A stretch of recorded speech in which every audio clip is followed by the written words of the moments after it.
खुलुमबाय गोजोन फुंबिलिनि बयनिसिमबो गाहाम हामलायनायखौ जासिहरनाय थाबाय आं सिबि रानी ब्रह्म नोंथांमोनखौ एसबी बड' निउज चेनेलाव गासैखौबो बरायबावनाय थाबाय नोंथांमोननि थाखाय आं गोदान मोनसे भिडिअ लानानै फैबावबाय अन्नानै भिडिअखौ जोबजासिम नायलांदो जोंनि हादरनि सुथुरा बायजोआवल' गैया जोंनि न' सिङावबो जोंनि हादरनि सुथुरा दङ जम्मु एन्ड काश्मीरनि पहलगामाव जानाय उदखारि गाग्लोबनाय जाथायखौ लानानै ससियेल मिडियायाव जानला मोनला बिबुंथि होनाय जानला मोनला कमेन्ट होनायनिफ्राय नोंथांमोनहाबो गोजानाव था नङाब्ला नोंथांमोनहाबो जोबथेसालिनि आलासि जाहैनांनो हागौ जम्मु एन्ड काश्मीरनि पहलगामाव जानाय उदखारि गाग्लोबनाय जाथायखौ लानानै थोंजोङै एबा खेंसालियायै जायखिजाया पाकिस्तानखौ मदद होनानै कमेन्ट होयोबा बा बिबुंथि होयोब्लानो बिसोरनि हेंथा गोख्रों राहा लानाय जागोन होननानै फोरमायथिदों आसामनि गिबि मन्त्रि डक्टर हेमन्त बिश्व शर्मा बिथाङा थिग बेबायदिनो एएफडिएफनि एमएलए आमिनुल इस्लामखौ एरेस्ट खालामखांनायनि उनाव आरोबाव साबाखौ एरेस्ट खालामबाय आरो माखासेखौ नागिरनाय जागासिनो दङ होननानै फोरमायथिदों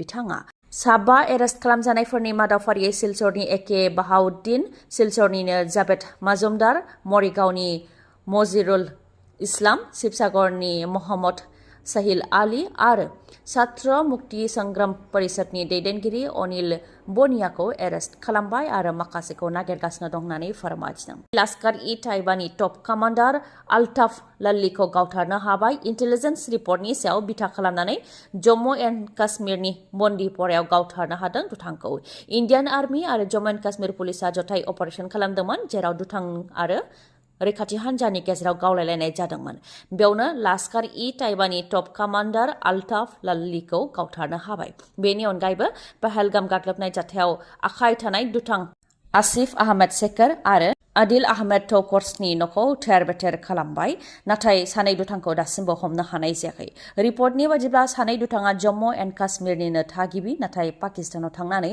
उदखारिनिफ्राय ट्रेनिं लादोंमोन बेनि उनाव भारताव फैनानै पहलगामाव गाग्लोबफैदोंमोन दुथां सानैया घन्टासेयाव 90 किल'मिटार गोख्रैथिजोंबो बारहुंखा बारदों रायजोआव गिख्रंथाव बारहुंखाया आफां आसामनिफ्राय लानानै खर'सा आसामनि दाब दाब जायगायाव फारसेनिफ्राय सिलिंखार खालामलांदों गेदेर गेदेर दंफां लाइफांफोरा बायसिनदों न' बां लामा सामायाव बायसिनदों लामाफोराव गेदेर दंफाङा बायसिननायनि जाहोनाव गोलाव समनि थाखाय लामा सामा बन्द जानानै थानो गोनां जादों बेनि अनगायैबो मोब्लिब खुन्थिया गुबुनाय थिं बिरखारनाय बायदि सिलिंखार थासारिखौ नुनो मोननाय जादों क'क्राझार चिरां बङाइगाव आरो खर'सा आसामनि दाब दाब जायगायावबो बारहुंखानि गिख्रंथाव महर दाबो मोन 13 जिल्लायाव गोमो गाबनि सांग्रांथि फोसावदों आरो मोन 6 जिल्लायाव अरेन्ज गाब अदेबानि खमला गाबनि सांग्रांथि फोसावदों बोथोर बिगियाना धुब्रि क'क्राझार बङाइगाव गवालपारा बरपेटा कामरुप मेट्र' कामरुप रुरेल गुवाहाटी मरिगाव हजाइ सोनाब कार्बि आंलं डिमा हासाव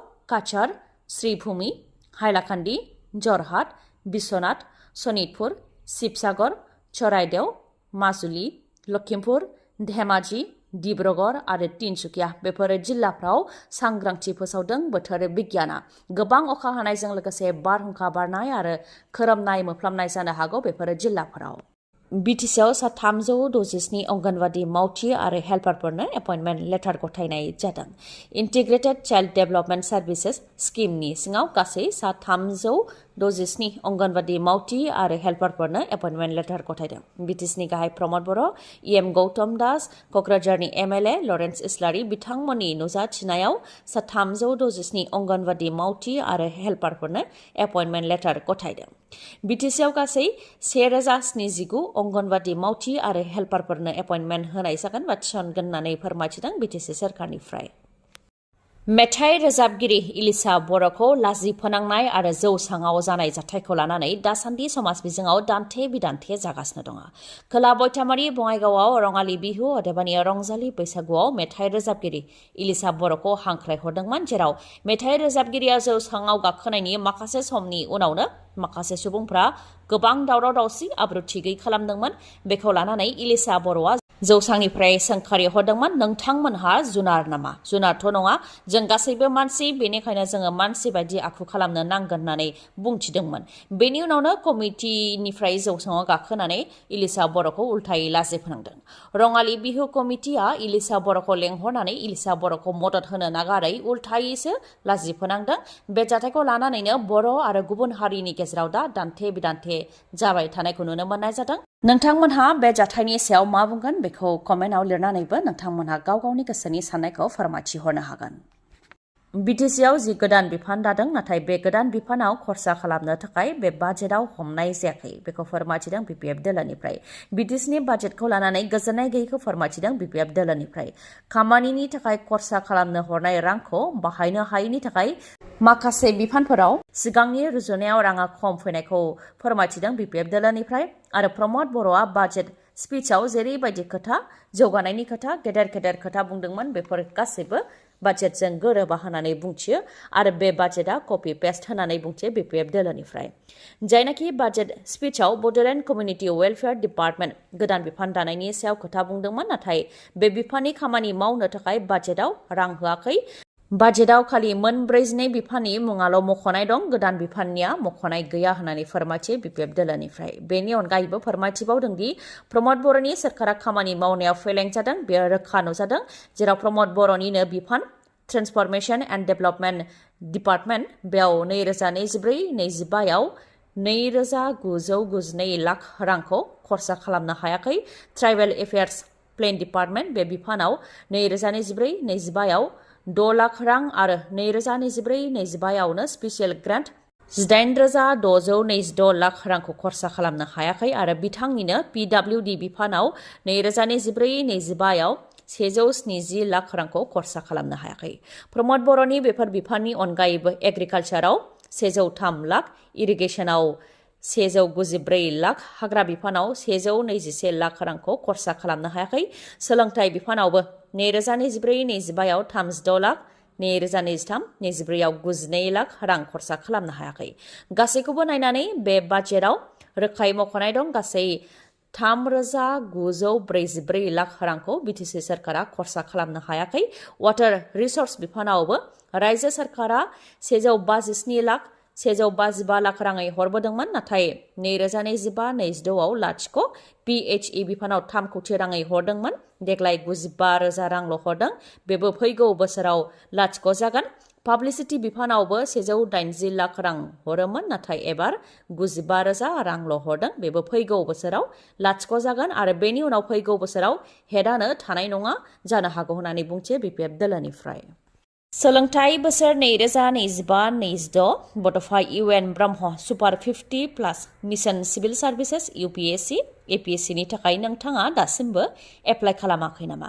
जुदि खालामाखैबा नोंथांनि आखायाव आरो बारा सम गैलिया। 30 एप्रिलावनो एप्लाइ खालामनायनि जोबथा अक्ट' जानाय थानायजों लोगोसे कचिं होगोन बिटिसि सोरखारनिफ्राय।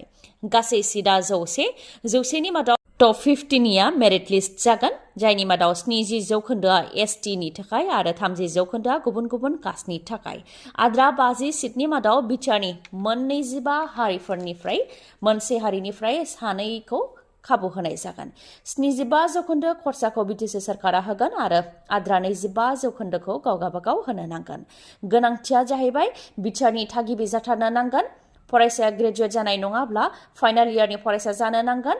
प्रिलिम्स, मेइन्स, इन्टारभिउ आरो काउन्सिलिंनि गेजेरजों फरायसाफोरखौ सायख'नाय जागोन। गोसो गुदुं गुन गोनां फरायसाफोरा www.education.bodoland.gov.in आव थांनानै एप्लाइ खालामनो हागोन। 30 एप्रिलसिम एप्लाइ खालामनो हागोन। 5 मेआव एडमिट कार्डखौ मोननो हागोन। डिटेल्सखौ नोंथांमोनहा नायनानैबो लानो हागोन।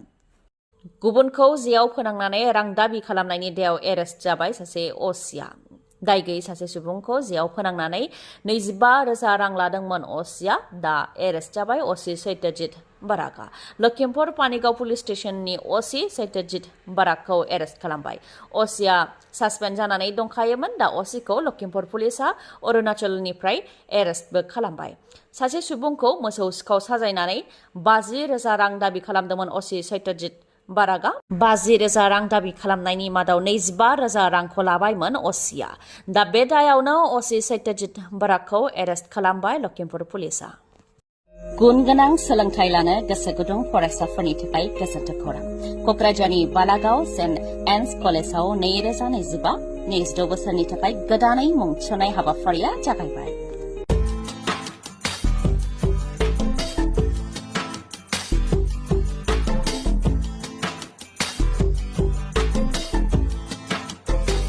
हायर सेकेन्डारि थाखोआव आरो FYUG थाखोआव फरायसाफोरनि गोदानै मुं थिसननाया जागासिनो दङ। कक्राझारनि साहा बालागावआव थानाय सेन्ट एन्स कलेजनि हायर सेकेन्डारि थाखोआव कमार्स आरो आर्टस स्ट्रिमनि थाखाय इंलिश मिडियामाव गोदानै मुं थिसननाया जागासिनो दं आरो बेजों लोगोसे FYUG एबा 4 इयार आन्डार ग्रेजुएटनि थाखायबो कमार्स आरो आर्ट्सआव गोदानै मुं थिसननायबो जागासिनो दङ। FYUG नि आर्ट्सनि थाखाय English, Bodo', Assamese, political science, education, economics, history आरो सशियोलॉजी आयदायाव मेजर लानानै सोलोंथाइ लानो हागोन आरो बीकॉमनि थाखाय फाइनेन्स, एकाउन्टेन्सि, मार्केटिं मेनेजमेन्ट आरो HR मेनेजमेन्ट आयदायाव मेजर लानानै सोलोंथाइ लानो हागोन। गुनगोनां फोरोंगिरिफोरनि सोलोंथाइ होनायजों लोगोसे बेवहाय बायदि उफ्रा सोलोंथाइबो होनाय जायो, जेरै computer class, spoken English course आरो गुबुन सार्टिफिकेट कोर्सफोरनिबो सोलोंथाइ लानो खाबु होनाय जायो। बे कलेजाव स्पोर्ट्स फेसिलिटिज, लाइब्रेरी फेसिलिटिज, वाइफाइनि फोनांजाब राहाजों इन्टारेक्टिभनि राहा आरो smart board classroom, air condition computer lab आरो बेजों लोगोसे माखासे फरायसाफोरनो रिमिडियेल क्लासनि खाबुबो होनाय जायो। हौवा आरो हिन्जावसाफोरनि थाखाय आलादा आलादायै हस्टेलनिबो सुबिदा दं, जेराव नोंथांमोननो साबसिन सुबिदा होनाय जायो। जायफोर फरायसाफ्रा गुन गोनां सोलोंथाइ लानो गोसो दं, नोंथांमोनहा कक्राझार बालागावआव थानाय सेन्ट एन्स फरायसालिमायाव मुं थिसननो हासिगोन। आबुङै मिथिबावनो थाखाय 6003786924 बे जानबुं नाम्बाराव खौरां लानो हागोन। गोजोन्थों। दिनैनि भिडिअआ एसेनोसै। गाबोन आरो गोदान भिडिअजों लोगो मोनफिनबावगोन। नोंथाङा दासिमबो आंनि चेनेलखौ साबस्क्राइब खालामाखैबा अन्नानै साबस्क्राइब खालामदो, लोगोसे लाइक, कमेन्ट आरो शेयार खालामनो दाबाव। गोजोन्थों।